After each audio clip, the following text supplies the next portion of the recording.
Heart attack में pen होती है, बैठे बैठे पेन होती है। अच्छा, एंजाइना में कब होता है? चलने से पेन होता है, रुकने से पेन ठीक हो जाती है। जब 70, 80, 90 ब्लॉकेज हो, 70, एक आदमी बोलता है मुझे दौड़ने में दिक्कत है, तो कितनी ब्लॉकेज बोलूं? More than 70। एक बोलता है मुझे चलने में दिक्कत है, तो कितनी ब्लॉकेज बोलूं? More than 80। एक बोलता है मुझे नहाने धोने में दर्द है, तो मोर देन 90। और एक बोलता है मुझे बैठे बैठे दर्द है, तो 100%। याद रखिएगा, हार्ट अटैक मतलब है ब्लॉकेज इज इक्वल टू 100%। अच्छा, हार्ट अटैक धीरे धीरे होता है, सडनली हो जाता है? सडनली हो जाता है, सडनली। अभी का भी हो गया हार्ट अटैक, 5 मिनट पहले मिला, 5 मिनट बाद खत्म हो गया, हार्ट अटैक हो गई। कैसे हो जाता है आपको याद है? अब देखिए एक बार। अच्छा, एक आदमी हार्ट का पेशेंट है, उसकी कितनी ब्लॉकेज है? 80 ब्लॉकेज है। उसको हार्ट अटैक करना, 100 ब्लॉकेज ले जाना, कितने साल बाकी है अभी इसको?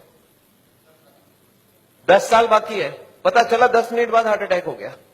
एक आदमी तो हार्ट का पेशेंट ही नहीं है, उसकी ब्लॉकेज 60 है, 60% ब्लॉकेज है, वो हार्ट का पेशेंट भी नहीं हो तो दौड़ सकता है। अच्छा, उसको कितने साल लगेगा अभी हार्ट अटैक करने? 60 है, 100 जाना है, 40% बाकी है, 20 ईयर्स बाकी है अभी। पता चला 20 मिनट बाद हार्ट अटैक हो गई। कैसे हो जाएगा हार्ट अटैक? आपको याद है एक पर्दा आपने बताया था हमने, ब्लॉकेज के ऊपर एक मेम्ब्रेन होता है, वो मेम्ब्रेन बर्स्ट कर जाता है। This is what heart attack is. देखिए आपको समझ आता है कि नहीं? ये 20% ब्लॉकेज है, दिख रहा है मेम्ब्रेन ब्लॉकेज के ऊपर।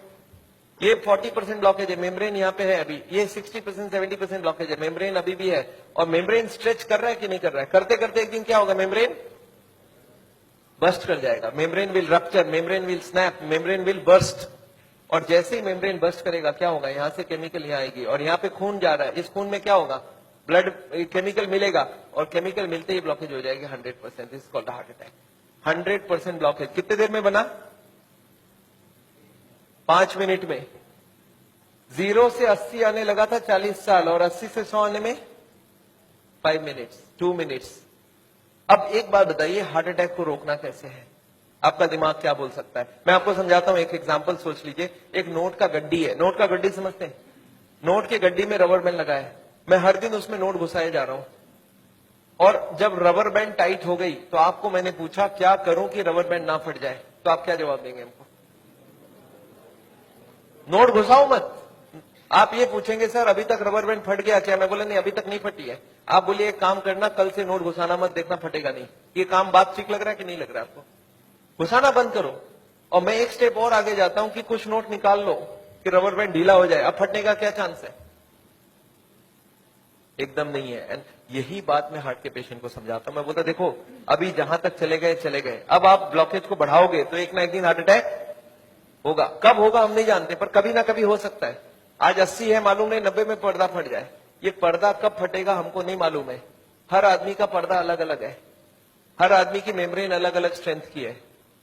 अब कब फटेगा नहीं मालूम, पर एक बात पक्का मालूम है कि आज से नोट घुसाना बंद कर दिया तो फटने के चांस कम हो जाएगा। और कुछ नोट निकालना चालू कर दिया तो आपको क्या लगता है, लॉजिकल बात हो रही है कि नहीं? वो जो कारण है ब्लॉकेज का उसको हटाओ और बॉडी में सप्लाई फैट का बंद करो, अब हार्ट अटैक का chance is almost nil, almost nil. और यही बात मैं हार्ट के पेशेंट को समझाता हूं।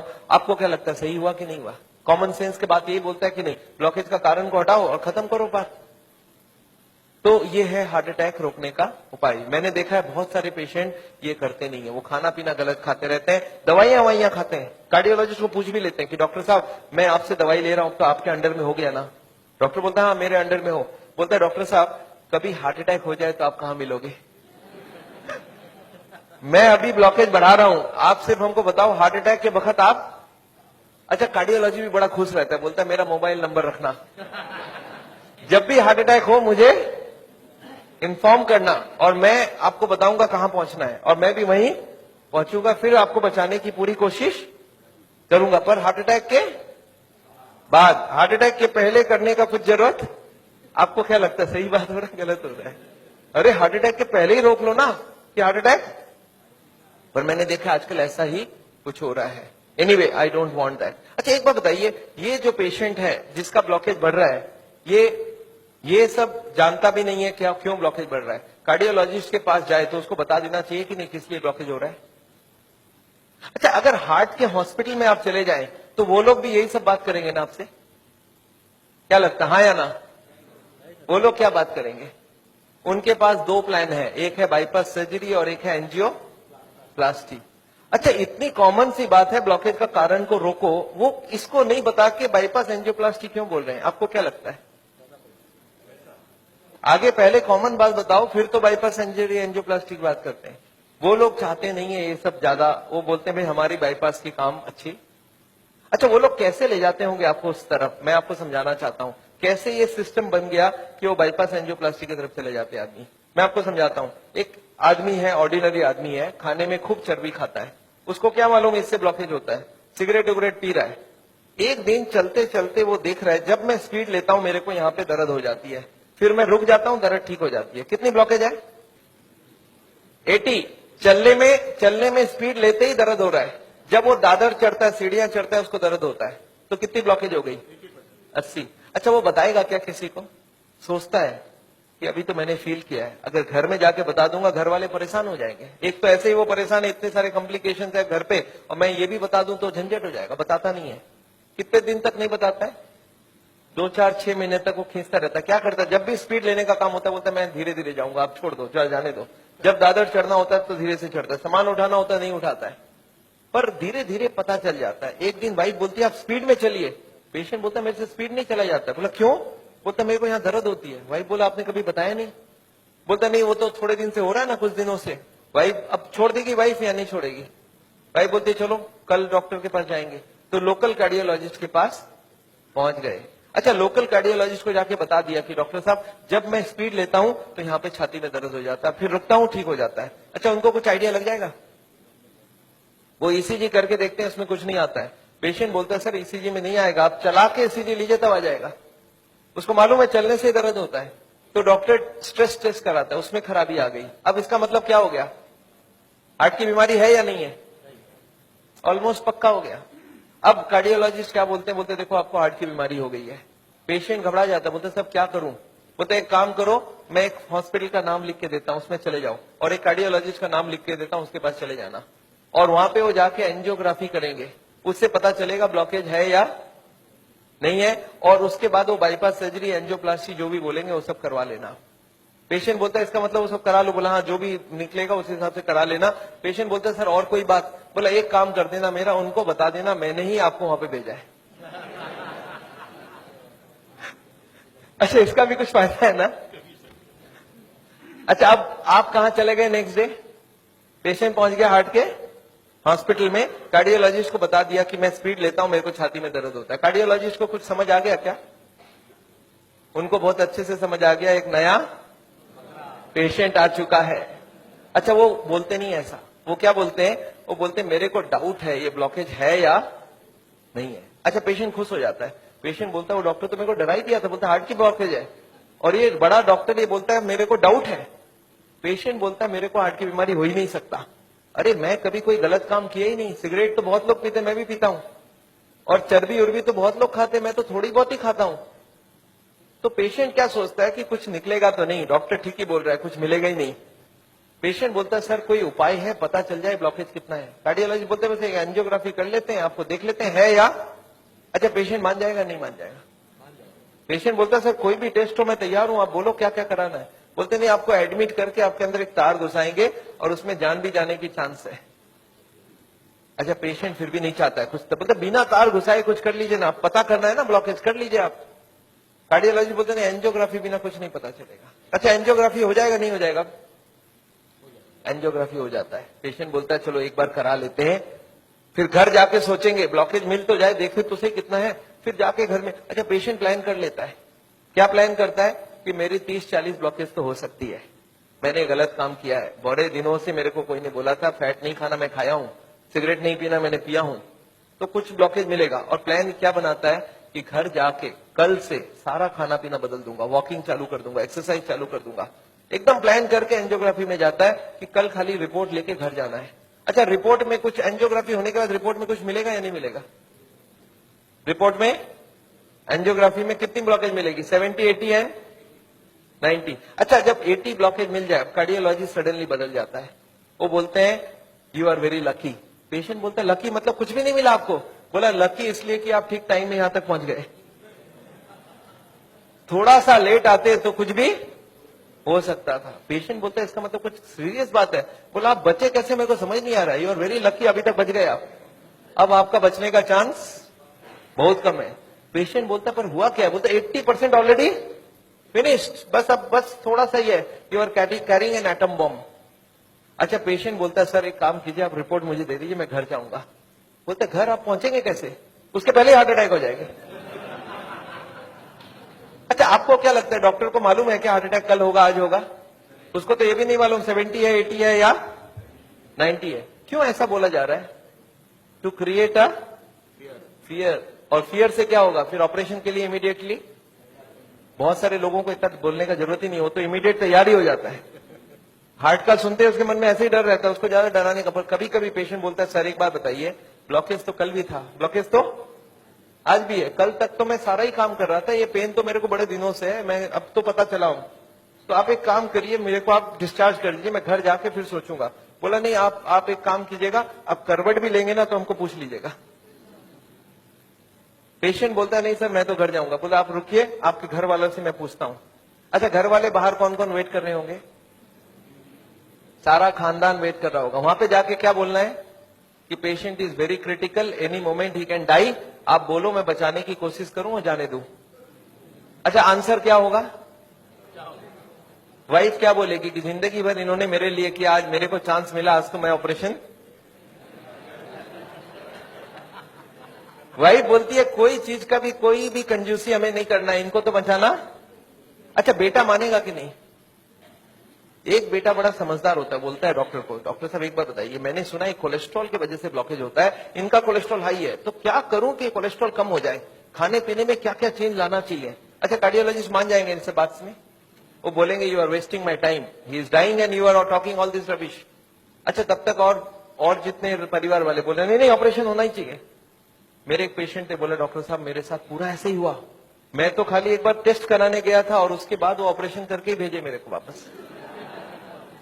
मेरे एक और पेशेंट थे, बोले सर मैं फिर भी नहीं कराया, मैं निकल आया। मैं बोला आप निकले कैसे? बोला मैंने बोला मैं तो नहीं कराऊंगा, मुझे घर जाना है। वो बोले नहीं आप घर भी नहीं पहुंचेंगे। मैं बोला मैं लिख के देता हूं, मैं पहुंच जाऊंगा। फिर मैंने लिख के भी दे दिया, फिर भी वो जाने नहीं दिया। फिर मैंने लास्ट बोला, मैंने बोला देखो मैं करने तैयार हूं, पर प्रॉब्लम है मेरे पास पैसे नहीं है, आप फ्री का कोई ट्रीटमेंट हो तो करवा डालो। तब इन्होंने बोला कोई प्रॉब्लम नहीं है, आप घर चले जाओ। फिर मैं जब घर जाने लगा तब फिर से बुलाया उन्होंने, बोला अब आप एक बार बताओ ये इतने पैसे आप कितने दिन में इकट्ठा कर सकते हो? तब मैंने बोला देखिए मुझे प्रॉपर्टी बेच के आना होगा, 2 महीना लगेगा। फिर मुझे 2 महीना उन्होंने टाइम दे दिया। बोला अब कोई प्रॉब्लम नहीं है, 2 महीने बाद ही ऑपरेशन होगा। आपको समझ आ रहा है ऑपरेशन कब रुक सकता है? दिस इज, मैं ये नहीं बोलूंगा सारे जगह एग्जैक्टली यही हो रहा है, पर इसका ही कुछ छोटा मोटा रूप ये हॉस्पिटल का सिस्टम है। पर एक बात मैं जानता हूं, हॉस्पिटल को ये चॉइस देना चाहिए पेशेंट को। देखो the blockage is so much, these are the reasons. आप देखो क्या चाहते हो। आप अगर अपने आप को बदलोगे तो ऑपरेशन रुक सकती है। आप नहीं बदलना चाहते हो तो मैं ऑपरेशन कर दूं, उसके बाद जाके बदलने का कोशिश करो। But the hospitals don't give chance. उनको मालूम है ये एक मौका है, ऑपरेशन कर लेते हैं, बट उसके बाद भी उनको यही करना पड़ेगा। लाइफस्टाइल चेंज तो पेशेंट को फिर भी करना पड़ेगा। मैं जानता हूं हार्ट के पेशेंट्स को मैं 3 चीज देखते देखा हूं, एक तो दवाइयां हैं, एक बाईपास और एक एंजियोप्लास्टी। ये दवाइयां मैं आपको एक बार समझाना चाहता हूं दवाइयां क्या काम करती है, और another 10 minutes I will take. देखिए ये ट्यूब है जिसमें कोई ब्लॉकेज नहीं है, और ये 80-90% ब्लॉक है, दिख रहा है आपको? अब ये पेशेंट को चलने से दर्द होता है, एक दवाई ऐसी है जो दवाई देते ही दर्द कम हो सकती है। कौन सी दवाई है? सॉर्बिट्रेट। नाम सुना आपने? क्या करता होगा सॉर्बिट्रेट? देखिए क्या करता है Sorbitrate. This what is the action of Sorbitrate. क्या हुआ? ट्यूब चौड़ी हो गई, ब्लॉकेज वहीं की वहीं रह गई, ट्यूब चौड़ी हो गई, ट्यूब थोड़ा फैल गया, फैलते क्या हो गया? ब्लड सप्लाई बढ़ गई। पेशेंट बोलता है मुझे अब कोई दिक्कत नहीं है, पर यह दवाई का असर रहेगा 8 घंटे बाद, तो 8-8 घंटे में एक सॉर्बिट्रेट देनी पड़ेगी। एक पेशेंट मेरे को बोला मैं सॉर्बिट्रेट नहीं लेता हूं, मैं मोनोट्रेट लेता हूं। मैं बोला वो भी सॉर्बिट्रेट का ही भाई है। तो ये जितने भी सॉर्बिट्रेट है उनका नाम मैं आपको दिखा सकता हूं। These are all kinds of Sorbitrate and all. ये सब दवाई हम लोग दे देते हैं। सॉर्बिट्रेट, इस्मो, आइसोडिल, मोनोट्रेट, नाइट्रोफिक्स, एंजिसेड, इम्डूर, वेंजिकॉर, वेसोट्रेट, मोनोट्रेट, सॉर्बिट्रेट, मोनोसॉर्बिट्रेट, नाइट्रोकंटीन, वेसोप्रीन, मोनोस्प्रीन, इस तरह की दवाइयां हम हार्ट के पेशेंट्स को दे देते हैं।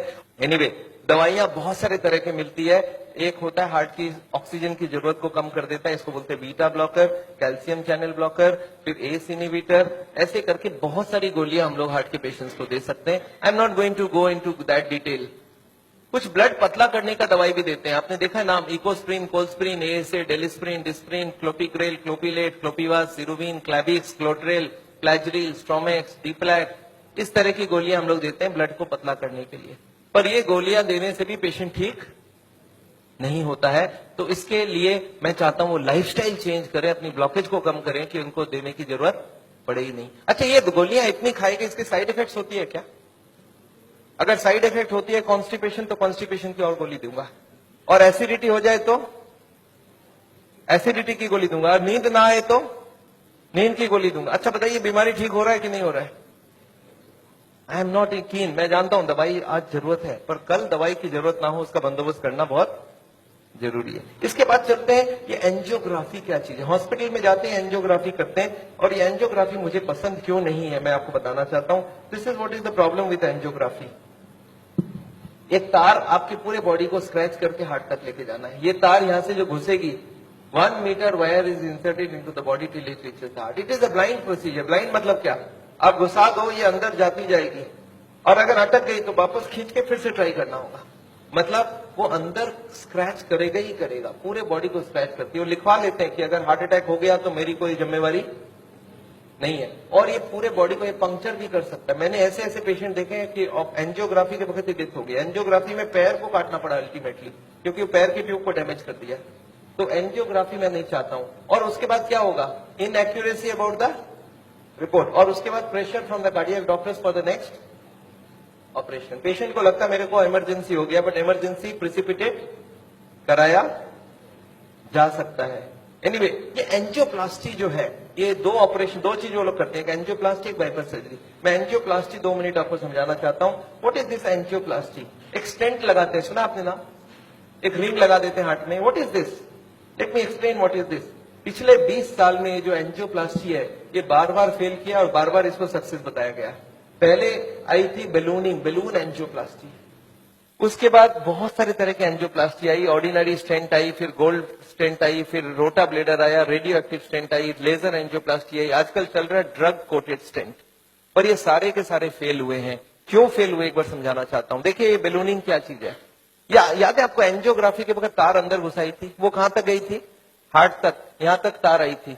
इस तार के ऊपर ये बैलून होता है। इस तार को थोड़ा सा धक्का मारते हैं, कभी कभी कार्डियोलॉजिस्ट तार को अंदर रख के बाहर आ जाते हैं, आके बोलते हैं देखो तार अंदर है, बोलो तभी खोल दूं। आप बोलते चलो खोल दो, कितने लगेंगे? 2 लाख लगेंगे, 2 लाख दे दिया। अब ये तार को ये लोग धक्का देते हैं थोड़ा और, तो तार की जो बैलून है ये बीचों बीच आ जाती है ब्लॉकेज में। अब इस बैलून में पानी डालना होता है। ये बैलून ऐसा होता है, इसमें पानी डालते ही बैलून फूल जाती है। अच्छा, पानी कैसे डालेंगे? आपने होली में बैलून फुलाया एक सिरिंज से? सिरिंज में पानी ले लो, सिरिंज को दबा दो तो बैलून के अंदर पानी घुस जाए। तो बाहर से सिरिंज से पानी डालेंगे तो बैलून क्या होगा? फूल जाएगी। फूलते ही ब्लॉकेज कहां गई? साइड में दब जाएगा, ऊपर कंप्रेस्ड हो जाएगी, नीचे कंप्रेस्ड हो जाएगी। अच्छा, ये बैलून को जब पानी निकाल लेंगे तो क्या होगा? बैलून को वहां पे 2-4 सेकंड से ज्यादा नहीं रख सकते, क्योंकि हार्ट अटैक हो जाएगी, 100 हो जाएगी ब्लॉकेज। तो बैलून में पानी डाला और सिरिंज से वापस पानी खींच लिया। जैसे ही पानी खींचा, बैलून वापस चिपक गई, तार को पकड़ के बाहर निकाल लिया। Angioplasty is over. आपको समझ आ रहा है क्या करना पड़ा? ये तार यहां थी, इसी को थोड़ा आगे किया, बैलून डाल, पानी निकाल लिया और ब्लॉकेज वापस। अच्छा, ब्लॉकेज वापस आ जाएगी नहीं आ जाएगी इसके बाद? क्या लगता है आपको? This is elastic. इलास्टिक समझते हैं आप? ये लोहा या पत्थर नहीं, इलास्टिक है। और जैसे ही बैलून निकाल लिया, ब्लॉकेज वापस आने लग गई। थोड़े साल बाद यही कार्डियोलॉजिस्ट मान गए बैलूनिंग काम की नहीं है। पहले क्लेम किया था बैलूनिंग एक बार कराओगे जिंदगी भर चलेगी, फिर मान गए काम की नहीं है। फिर क्या हो गया? फिर वो बोले इसमें स्टेंट लगाना होगा। What is this stent? Look at this, this is the blockage. दिख रहा है आपको येलो कलर की? और इसके अंदर एक बैलून डाल दिया। आपको दिख रहा है ब्लैक कलर का बैलून? बैलून में पानी डाला तो ब्लॉकेज कहां चलेगी? साइड में आ गई। जब बैलून निकाल लेंगे तो ब्लॉकेज वापस आएगी। तो यहाँ पे एक स्प्रिंग लगा देते हैं। ये स्प्रिंग क्या काम करेगा? ब्लॉकेज को आने से रोक देगा। आपको समझ आ रहा है स्प्रिंग का मतलब क्या है? अगर स्प्रिंग डाला गया, इसका मतलब क्या है? कि ब्लॉकेज वापस आ रही थी। इसका मतलब पहले वाला जो क्लेम था वो गलत था, कि बैलूनिंग करा लो ठीक रहा। इसके बाद ये जो स्टेंट लगी, स्टेंट का एक मेजर प्रॉब्लम है कि इसके अंदर से ब्लड जाएगी। और फॉरेन बॉडी के अंदर ब्लॉकेज बहुत जल्दी होती है। ये देखा गया है स्टेंट में 6 महीना 1 साल में सारे ब्लॉक आ जाती वापस। और ये जब वापस आने लगी तब इन्होंने थोड़े दिन तक तो बोला नहीं आती है, नहीं आती है। थोड़े दिन बाद इन्होंने बोला कि नहीं, ये स्टेंट तो खराब होगी क्योंकि ये ऑर्डिनरी स्टेंट है, इसमें एक मेडिकेटेड स्टेंट देना होगा। वो दवाई में डाल के स्प्रिंग को निकाल लेंगे, अब बहुत बढ़िया हो जाएगा। तो ड्रग की कोटिंग चल जाए। आपने देखा है चांदी के गहने में सोने की कोटिंग चढ़ाते हैं, तो वो स्प्रिंग के ऊपर कोटिंग चढ़ा देते हैं और वो कोटिंग चढ़ा के लगा दिया, पर इसके बाद भी ये फॉरेन बॉडी ही रही, इसमें वही का वही रिजल्ट आया है। अभी लेटेस्ट है कि 66% people with in 1 year will come back with a reblockage. इसके बाद है बाईपास सर्जरी। एक बहुत बड़ी सर्जरी होती है। देखिए बाईपास सर्जरी मैं इसलिए नहीं चाहता हूं, एक बहुत बड़ा सर्जरी है। एक पूरे चेस्ट को काटो और इसको काट के, इसको चाकू से नहीं कटेगा, इसमें आड़ी से कटेगी। आड़ी समझते हैं आप? आपने मार्बल फिटिंग के वक्त एक देखा गोल चक्का लेके घूमते हैं, ऐसा एक लगा के ये पूरा खुलेगी। इसको अंदर से ऐसे जैक करके ऐसे खोलेगा, अंदर में हार्ट को रोक के उसमें ऑपरेशन होगी। और हार्ट को रोकेंगे तो एक मशीन से पूरे बॉडी को ब्लड जाएगा, इसको बोलते हैं हार्ट लंग मशीन। उसमें कुछ ब्लड डाल के उससे चलाना होगा। And during this time the operation has to take place, but this operation is very complicated. Luck अच्छा हो तब ठीक है, नहीं तो कुछ ना कुछ कॉम्प्लिकेशन रहती है, बहुत सारे लोगों की जान भी जाती है। पर ऑपरेशन के बाद क्या होगा, ये देखिए ऑपरेशन के बाद क्या होगा। ये ट्यूब जो ब्लॉकेज है वो यहीं रह गई, इसके जगह नई ट्यूब लग गई। तो ये ब्लॉकेज के जगह नई ट्यूब लग गई तो क्या हो गया, बाईपास हो गया। पर ये नई ट्यूब में फिर कभी ब्लॉकेज आएगा कि नहीं, आपको क्या लगता है? ये नई ट्यूब में फिर से ब्लॉकेज आती है। अच्छा, अब तो 40 साल बाद ही आएगी ना, पिछले बार कितने साल लगी थी आपको याद है? देखिए एक वाई का जवाब सोच के देखिए, ओरिजिनल ट्यूब में कितने साल में ब्लॉकेज हुई थी? 20 से 40 साल। तो कितनी स्पीड रही? 2 से 4%, 6% पर ईयर। और एंजियोप्लास्टी के बाद अगर 2 साल में वापस रीब्लॉकेज होती है तो कितने साल हो गई? 40% पर ईयर। और बाईपास के बाद अगर 5 साल में रीब्लॉकेज आती है तो 20% पर ईयर। जो ट्यूब ओरिजिनली 2% की ब्लॉकेज कर रही थी वो अब ऑपरेशन के बाद उसकी स्पीड क्यों बढ़ गया? क्योंकि अब वो ओरिजिनल नहीं रहा। हमारी बॉडी को जब तक ओरिजिनल रखो तब तक अच्छी बात है। हमारे प्राइम मिनिस्टर ने भी 2 बाईपास कराई है, एंजियोप्लास्टी 5 स्टेंट लगाई है। पर मैं जानता हूं उसके बाद भी तो फिर से कराना पड़ा। एक बार कर लिया, दूसरी बार कराया, कब तक करा सकता आदमी? और मैं जानता हूं बॉडी में एक बार कॉम्प्लिकेशन कराना, उनके लिए तो चलो बहुत बड़ा टीम लगेगा। हर आदमी के लिए इतनी बड़ी टीम नहीं भी लग सकती है और इतना बड़ा ऑपरेशन नहीं भी कर सकते ठीक से।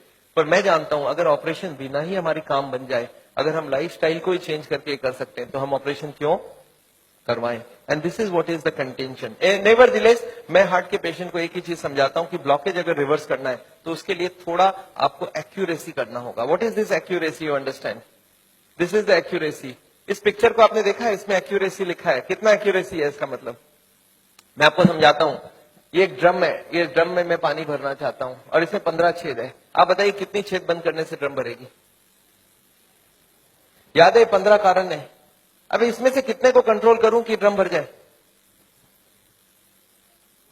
सारे को करना होगा। अच्छा, मैं हार्ट के पेशेंट्स को क्या देखता हूं, उनको कुछ मालूम भी नहीं है इसके बारे में।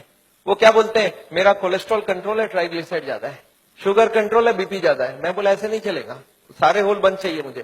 बोलते मैं थोड़ा थोड़ा करूं तो कैसे चलेगा?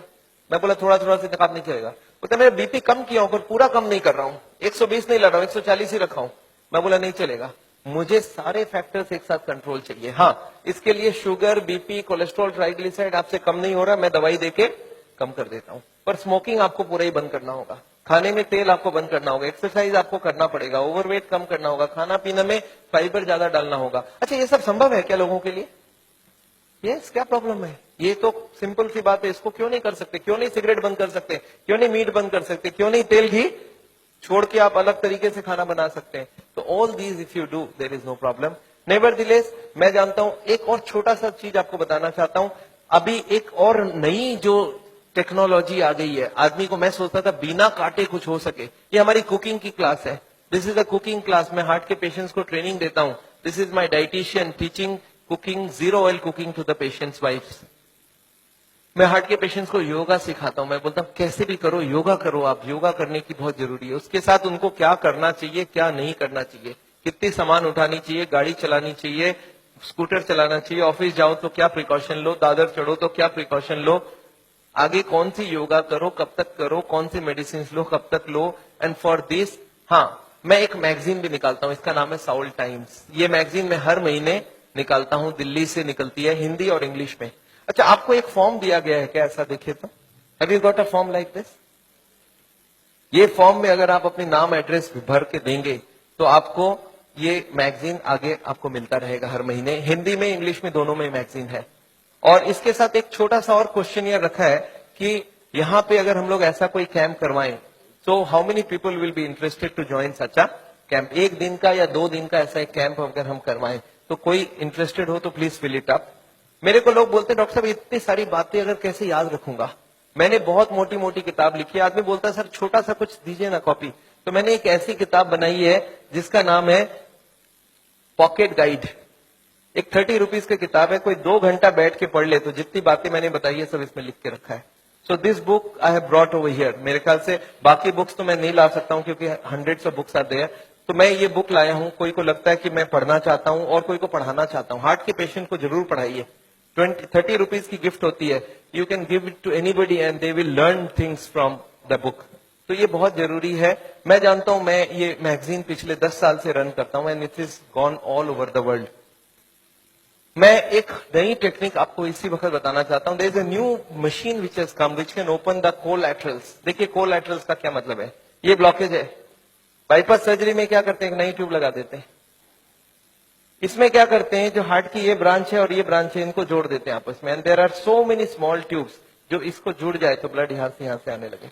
ये जो छोटे छोटे ट्यूब है, ये मैंने बोला था स्पोर्ट्समैन चालू करके रखते हैं, और स्पोर्ट्समैन चालू कर दिया तो क्या हो गया, उसके पास 2 सप्लाई हो गई, एक तो ये ओरिजिनल है और एक साइड वाली भी है। इसको बोलते हैं कोलैटरल। बैंक में आपने लोन लेते हुए देखा है कभी कोलैटरल्स बोलते हैं?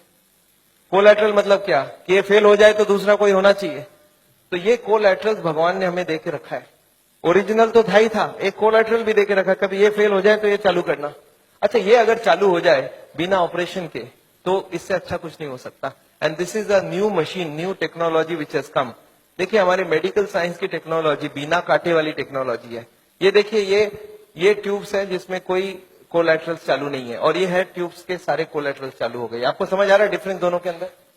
ये जो छोटे छोटे कोलैटरल्स है ये हमारे सबके पास है, और एक मशीन से इसको या तो स्पोर्ट्स करके चालू कर सकते हैं या तो एक मशीन से चालू कर सकते हैं। ये मशीन क्या करती है सोचिए, ये जैकेट्स लगा दिया हमने कफ में, थाई में, बटक्स में, और सारे को एक साथ स्क्वीज कर दूं तो क्या होगा, इसकी ब्लड कहां जाएगी, बॉडी में ही रहेगी, पर कहां जाएगी, ये हार्ट की तरफ जाके हार्ट की ट्यूब्स को धक्का देके प्रेशर देके इसको खोलेगी। ये प्रेशर 1-1 घंटे तक एक में इसको हार्ट के संग सिंक्रोनाइज करके दिया जाता है। सिंक्रोनाइज मतलब हार्ट जब पंप करे तो मशीन पंप नहीं करता है, जब हार्ट पंप करके रिलैक्स करने लगे, जब पूरी ब्लड वापस आती है तो वो स्क्वीज करके सारे ब्लड को एक साथ भेजा जाता है। And this goes on, ECG feed होती है कंप्यूटर को, and this machine we have seen now without bypass surgery. आदमी बोलता है मुझे इमीडिएट रिजल्ट चाहिए, तो without bypass this can work very well. तो इसको हम लोग बोलते हैं नेचुरल बाईपास। नेचुरल बाईपास समझ रहे हैं, भगवान ने ऑलरेडी नेचुरल बाईपास हमें दे के रखी है, स्पोर्ट्समैन चालू करके रखा है। तो आप हार्ट के पेशेंट हो, आप चालू करो, आपके पास कोलैटरल आ गई तो ओरिजिनल नहीं भी होगा तो भी काम चल जाएगी। और एक मैं जैसे ही एक और ट्रीटमेंट आई है जिसको हम लोग बोलते हैं बायोकेमिकल क्लीनिंग। ये अभी बहुत अच्छी रिजल्ट आ सकती है। कुछ केमिकल अंदर डाल के ब्लड में उसको अंदर से गला लिया जाए। जैसे किचन में आपने सुना नाली जाम हो जाए तो क्या करते हैं हम लोग, कुछ केमिकल डालते हैं अंदर से, तो ये केमिकल की भी ट्रीटमेंट आजकल चल रही है। बट अभी भी इसका रिजल्ट हर आदमी में सेम नहीं आता है, but result are still there. बहुत सारे ऐसे पेशेंट है जो 30-40% तक ब्लॉकेज इससे कम हो सकती है। नेवरदिलेस मैं समझता हूं मैंने बहुत सारा लेक्चर आपको दे दिया है। कोई ने मेरे को बोला था एक बार कि डॉक्टर साहब कभी भी किसी को आधे घंटे से ज्यादा लेक्चर मत दिया कीजिए। मैंने बोला क्यों, बोला आपने स्कूल, उसके बाद दिमाग काम नहीं करता है। मैंने बोला क्यों ऐसा बोल रहे हैं, बोलते आपने स्कूल कॉलेज में देखा है कभी भी पीरियड्स 40 मिनट से ज्यादा नहीं रखते हैं, उसमें 5 मिनट आने जाने का वेस्टेज गिन लो, आधे घंटे ही चलेगा दिमाग। मैं बोला पर मैंने देखा आप टीवी देखते हो तो 2-3 घंटा देखते हो एक साथ। बोलते नहीं वो इंटरेस्टिंग हो तो देखते हैं। तो मैं जानता हूं आप हमारे साथ बैठे हैं 2 घंटे के लिए और आपको जरूर इंटरेस्टिंग लगा होगा। मैं फिर से धन्यवाद देना चाहता हूं ये हॉल को अरेंज जिन लोग ने किया उनको, श्री माफत लाल जी को जिन्होंने आपके लिए ये लेक्चर कराया है। और अगर आपको लेक्चर अच्छा लगा तो उनके लिए फिर से एक बार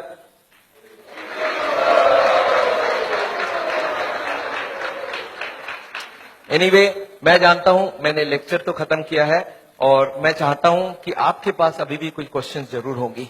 मैं कैंप भी करता हूं और मेरी बंबई में जुहू में एक क्लिनिक भी है जहां पे हर वक्त डॉक्टर है और ये मशीनें वगैरह भी है। तो आपको अगर कभी कोई जरूरत पड़े तो आप हमारी किताबें जरूर पढ़िएगा और ये छोटी वाली किताब भी पढ़िएगा। अगर आपके पास कोई क्वेश्चन हो, क्वेश्चन के लिए माइक है हमारे पास। So if you have questions I would want you to ask the questions and I like to answer the questions. You don't cover the effect of the alcohol. Yes, very important thing, alcohol. मैं आपको बता दूं alcohol heart के लिए कभी अच्छी नहीं है। We don't recommend alcohol for the heart patient. क्यों? अल्कोहल में ग्लिसरॉल होती है और ग्लिसरॉल से ट्राईग्लिसराइड का रिश्ता होता है। ट्राईग्लिसराइड ग्लिसरॉल होता है उसमें भी। तो अल्कोहल में एल्डिहाइड ग्रुप है और ग्लिसरॉल में एल्डिहाइड ग्रुप है और ये दोनों एक दूसरे से एक्सचेंज हो जाती है। जब भी कोई अल्कोहल ले तो उसका ट्राईग्लिसराइड 40-50 तक बढ़ जाती है। तो अल्कोहल कभी हार्ट के लिए अच्छा है ही नहीं। पर अल्कोहल से एक अच्छाई होती है हार्ट में, वो है एचडीएल बढ़ जाती है। तो हार्ट के पेशेंट्स क्या चाहते हैं मालूम है? बोले एचडीएल की बात करो, ट्राईग्लिसराइड की बात ना करो। अरे मैं कैसे बात ना करूं? एक चीज अच्छा एक खराब है ना, तो मैं दोनों को ही बात करूंगा ना। अच्छा, अल्कोहल में एक ही खराबी है और भी खराबी है। मैं आपको गिनाता हूं अल्कोहल की खराबी। एक तो अल्कोहल से स्टोमक खराब हो जाता है, गैस्ट्राइटिस हो जाता है, लीवर खराब होता है, इसको बोलते हैं सिरोसिस ऑफ द लीवर। सुना आपने नाम? अच्छा, अल्कोहल से नर्वस सिस्टम खराब होती है। आपने सुना है अल्कोहल पी के एक्सीडेंट करके लोगों को मार डाला लोगों ने? सुना है ऐसा? तो अल्कोहल से पैसे भी खराब होते हैं, आपको मालूम है क्या? अच्छा, अल्कोहल से एडिक्शन होता है, ये बात मालूम है आपको? एडिक्शन मतलब क्या है? जिसको अल्कोहल पीने की आदत पड़ जाए वो मारपीट करके भी अल्कोहल पिएगा, हर दिन पिएगा। एक आदमी मेरे को बोला सर सबको ही नहीं होता है ऐसा। मैं बोला जो जो हो चुका है उसको जाके पूछो कि आप जब शुरू किए थे तब हर दिन पीते थे क्या? बोलते नहीं, मैं तो पहले एक ही बार पीता था, कभी जिंदगी में एक बार पिया पहले बार, फिर महीने में एक बार पिया, फिर हफ्ते में एक बार पिया, फिर हफ्ते में 3 बार पिया, फिर धीरे धीरे अब हर दिन पीने की आदत हो गया है। तो कौन गारंटी दे सकता है आप उसी एडिक्शन में नहीं जाओ? अल्कोहल में परिवार को बड़ा टेंशन रहता है, वाइफ सबसे ज्यादा दुखी होती है। जब हस्बैंड शराब पीता है तो वाइफ सबसे ज्यादा दुखी होती है। अच्छा, बच्चे तो अच्छा चीज सीखते हैं आपसे, बच्चे भी बहुत दुखी होते हैं कि पापा को सिगरेट पीने देते। दो ही होता है, बच्चा दो ही काम करता है, या तो पापा की तरह पीना चालू करता है या तो पापा को जिंदगी भर नफरत करता है, क्योंकि उसको अल्कोहल या तो पसंद हो जाएगा तो वो पीना चालू कर देगा, वो भी बिगड़ेगा। अच्छा, मेरे को कभी कभी लोग बोलते हैं सर पर मैंने देखा है कार्डियोलॉजिस्ट बोलते हैं थोड़ा बहुत पिया करो। मैंने बोला अच्छा एक काम करना, उस कार्डियोलॉजिस्ट को जाके पूछना कि सर ये अच्छी चीज है क्या? बोला हाँ अच्छी चीज है तब ना हमको बता रहा है। मैं बोला उसको पूछना कि अपने बेटे को और अपनी बीवी को पिलाना चालू किया क्या हर दिन? बोलता नहीं, मेरा बेटा पिएगा तो निकाल दूंगा घर से। अच्छा, अपने बेटे को घर से निकाल दोगे पीने से और हमको आप बोल रहे हो पियो? आपको क्या लगता है लॉजिक बहुत अच्छी है कि खराब है? कोई भी कार्डियोलॉजिस्ट को यहाँ हाथ लगा के बोलिए कि हाँ ये अल्कोहल बहुत अच्छी चीज है, मैं अपने बच्चों को पिलाऊंगा, अपनी वाइफ को पिलाऊंगा, तब तो मैं मान जाऊं। कोई कार्डियोलॉजिस्ट तैयार नहीं है। पर पेशेंट्स के लिए घूस देना समझते हैं? घूस देना, ब्राइब करना समझते हैं? ब्राइब होने से बहुत काम हो जाता है। तो पेशेंट को ब्राइब देकर रखते हैं कि पेशेंट बोलेगा डॉक्टर मेरा बहुत बढ़िया है, सारा चीज अलाउ कर देता है। But very bad, alcohol is never good for the heart. या एनी मोर क्वेश्चंस? गार्लिक, मैंने एक क्वेश्चन यहाँ पे लिख के रखा है, कैन आई टेक, कुछ फ्रीक्वेंटली आस्क्ड क्वेश्चंस लिखा है, can I take garlic? Garlic heart के लिए अच्छा है, गार्लिक हार्ट के लिए अच्छा है, पर नेसेसरी नहीं है जो नहीं खाता उसको ही खाना होगा। ऐसे हजारों फूड है जो हार्ट के लिए अच्छा है, तो you can take any of this food. पर एक आदमी मेरे को बोला सर सिर्फ गार्लिक खाऊंगा मेरा ब्लॉकेज ठीक होगा कि नहीं? मैं बोला नहीं, जितने खराब वाले आइटम है सब बंद करने होंगे, जितने अच्छी वाली सब चालू करनी होगी। तो ऐसा नहीं कि गार्लिक इज अ पैनासिया, पर garlic is definitely good, cholesterol को कम करता है। या यस मैम।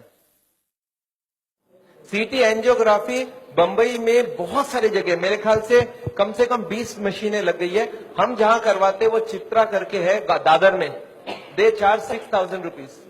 तो ये सीटी एंजियोग्राफी का लिए आपको अगर एड्रेस चाहिए, हमारी क्लिनिक का एड्रेस आपके पास है already, you call them up, they will give you the details. Okay So what is good cholesterol, and what if you have the range of good cholesterol is higher than the normal range?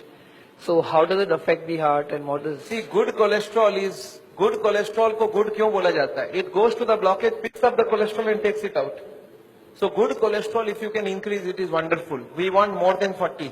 तो good cholesterol बढ़ाने का कोशिश करिए, और इसके लिए बाजार में नहीं मिलता है। आप हमको ये नहीं बोल सकते सर 2 किलो मेरे लिए मंगवा दीजिए। गुड कोलेस्ट्रॉल आपकी बॉडी बनाएगी अगर आप खाना पीना ठीक रखेंगे So तो। is good cholesterol anyways related to fat also? I mean, It is coming from fat plus protein. Hare Krishna, Prabhuji. This is Dr. Anuj here. I have done lot of your patients. I have done echoes of those patients at Chitra Scan. Okay. And let me tell you, I'm a cardiologist and I really loved your lecture. It's Thank you, an sir. amazing talk that you gave. And I pray that we do something together with all the malpractice. I'm very much aware of what is going on. And